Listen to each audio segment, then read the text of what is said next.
Yon. Magandang hapon everyone and welcome back for another video.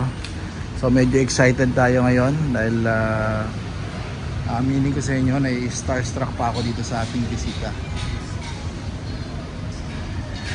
Yes guys, invite ko muna kayo sa ating YouTube and Facebook page, TRD Parts, and papakita natin sa ating si screen kung ano itsura ng ating Facebook page at yung YouTube channel natin para just in case may idea kayo pagka nag-search kayo sa mga search engine ng phone at laptop nyo. Okay, so meron din tayong Viber and WhatsApp.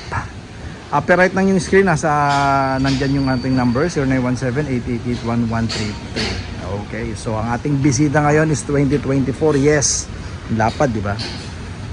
Nag-post tayo ng previous video nito, sir, yung galing dun sa Toyota. Kulay itim yata yan, kung ako nagkakamali. Pero now, since ako si puti at team puti ako, starstruck ako dito sa itsura ng GR na 2024 na Hilux 4x4. Siyempre, ang engine nito is 1GD, okay, 2.8 engine, merong 500 plus horsepower, Newton meter of torques, and nasa 200 horsepower na rin to, hindi ako nagkakamali. Yung stock niya, yung standard na configuration niya or yung map niya, okay. So what more kung re-remap natin to, pogi, di ba? Starstruck. Shit. So konting walk around tayo. Syempre yung grill nya medyo naging aggressive dahil mas lumapad to eh. Okay, so hindi naman siya kasing lapad ng Raptor. Okay, so ganun pa man compare dun sa mga 21, 22, 23 na GR Sports, mas malapad to at mas pinaganda yung design ng grill. Alam naman natin syempre, di ba, ang sasakyan, the more na lumalapad, the more na lumalaki, the more na nagiging pogi. Pero syempre, subjective yan, your logo. Soon, magkakaroon tayo ng facelift para dun sa mga Hilux na 23 model, Pero sa ngayon, ito muna tayo. So, palit siya ng mugs. Suspension niya yung diba? GR Sports Caliper. Then dito nagkaroon na rin tayo ng rear GR Sports ventilated piece na rin ang gamit para sa itong segment na itong Hilux na to. Then since malapad siya, yung suspension niya, yung pinagkakabitan ng shock absorber, mas lumabas doon sa chassis kasi kailangan niya dahil kailangan lumabas ang gulong since mas lumapad nga ito, hinahabol talaga niya. Well, masakit isipin pero talagang hinahabol niya si Raptor Very clean, yeah. So ang gagawin natin dito, so pakita muna natin syempre yung papalit tayo na to, kaka-carbon load tayo, then papalit tayo ng GBL tweeter nya, then pakita rin natin to. I don't know kung magpapalit si Sir ng GR Sports, pero try natin siyang budulin. So pakita natin yung mga piyesa na gagamitin natin sa kanya.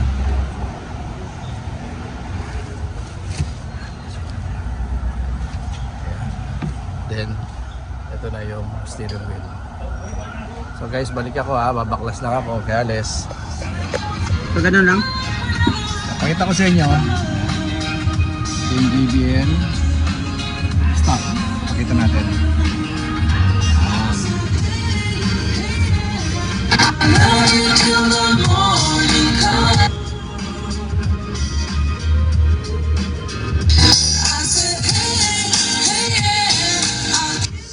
Stock JBL. Stock JBL. One more. Stock JBL.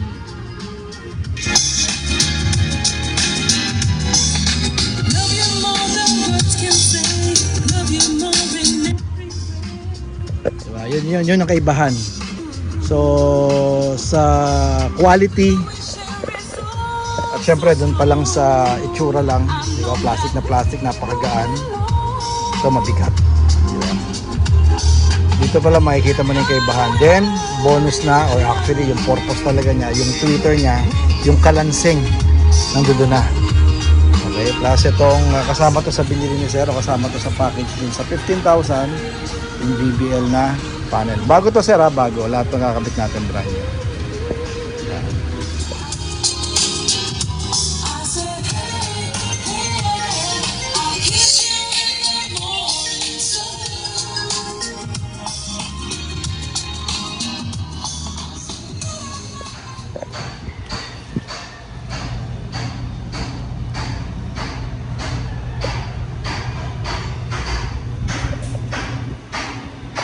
Papalit din tayo ng multi-button panel. Siyempre para carbon, diba?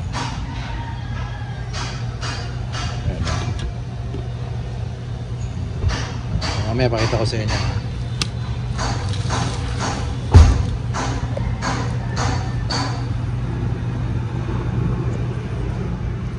Sana ilipat na natin lahat ng parts. Papakita ko muna sa inyo to. Kasi may mga talagang ayaw talagang mag-upgrade na nito eh. Sabi nila magastos. Well, totoo naman. Kasi pwede naman talagang gamitin yung stock mo. Pero kayo na mag-judge. Ano mas maganda kung naka-carbon, yung steering wheel mo naka-carbon, or standard pa. Okay din naman yung material nito. Pero syempre sa akin parang masakit sa mata. Lalo na pagka alam niyo naman ni Bella, sa atin ito lagi nating hinihimas eh. Tapos makikita mo hindi siya naka-carbon, di ba? Or kulang. Pero option nyo pa rin, syempre. Ayaw naman natin tanggalin yon.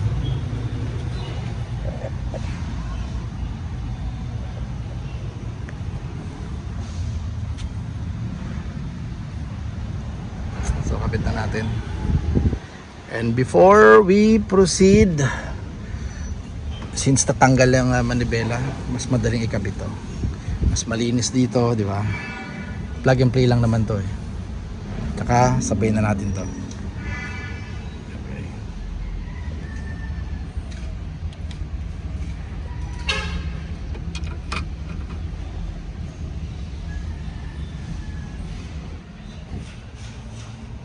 So final video tayo.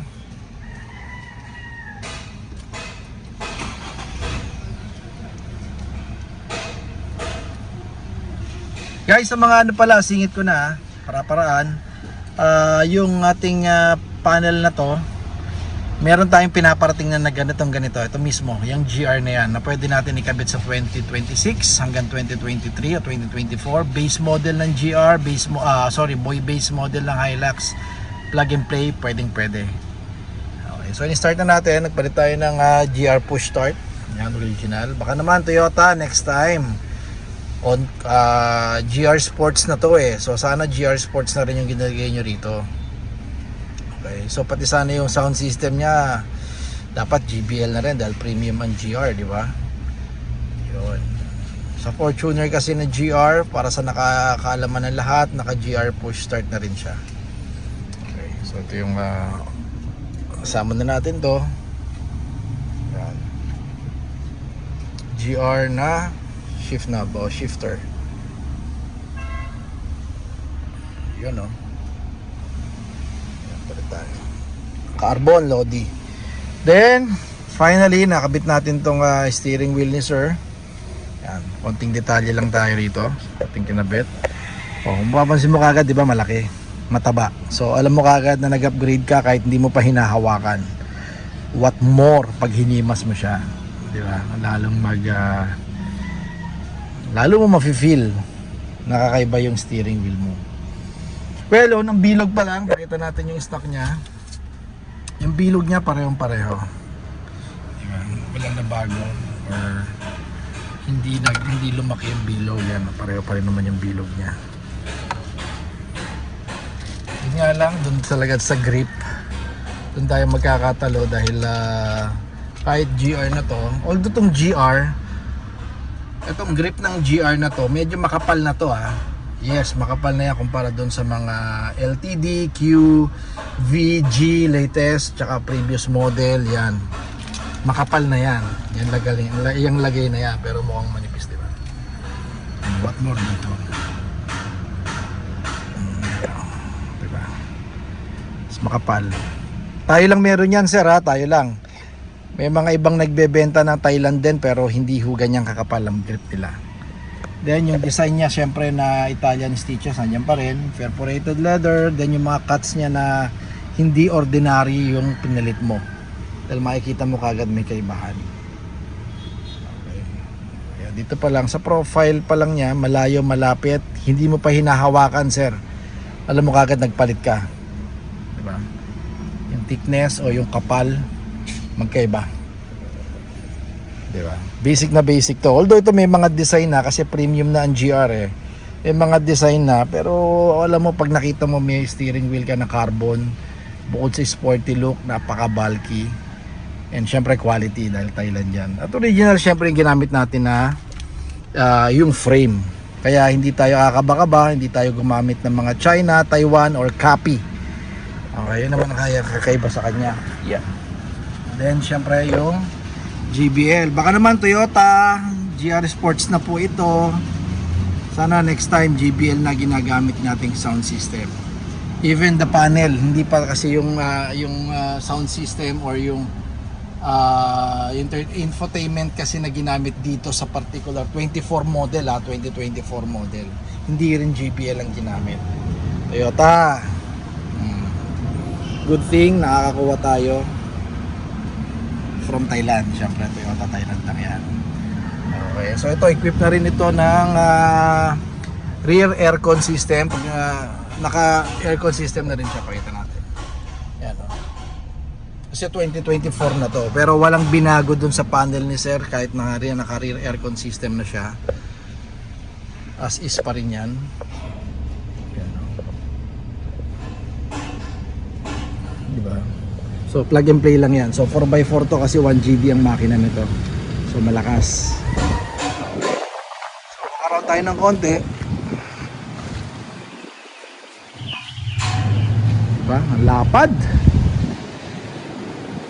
GR Badge logo, meron tayo nito. 4,000 to, mas malaki yan ha. Basta Hilux, mas malaki kumpara doon sa Fortuner. Yan, 4,000 meron tayo nito. Ito sir, itong badge na to soon. Okay, so ayaw natin makipagsabayan sa mga nagbebenta ng mga aftermarket o yung mga copy. Hindi tayo bumibili nun, hindi tayo nagbebenta nun. So mag-aabang tayo nito na original din, okay, sa mga magtatanong.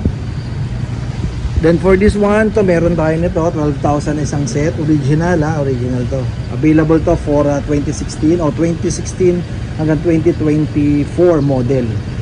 Yung mga Hilux nyo sir na medyo mabababa ang model o yung mga entry level, pwede natin ikabit ito. Although smart key na to, so hindi lang natin kakabitan syempre ng socket sa loob since ito, equipped kasi ito eh. Okay, so 12,000 for this set, 4 na piraso, glossy black. Okay, side mirror panel o side mirror cover, meron din tayo available. Alam ko may dalawa pa akong set nito. 8,000 naman to magkabila. Glossy black, original din sir ha? Hindi tayo nagkabit o hindi tayo nagbebenta again ng mga aftermarket or yung mga copy. Okay, so for this one, hintay-hintay lang tayo. Mag-upgrade, facelift soon sir, magkakaroon tayo yung ganitong model. Okay, 2024 GR Sports. Da? Ano, pinagyaran pa si sir ng white mug. So gusto ko to. Hindi naman ako maputi ako. Okay, once again, this is the 2024, 1 week old. Pinagalaw sa atin, pinagkatiwalaan tayo ni sir. GR Sports 4x4. Wala namang 4x2 na GR.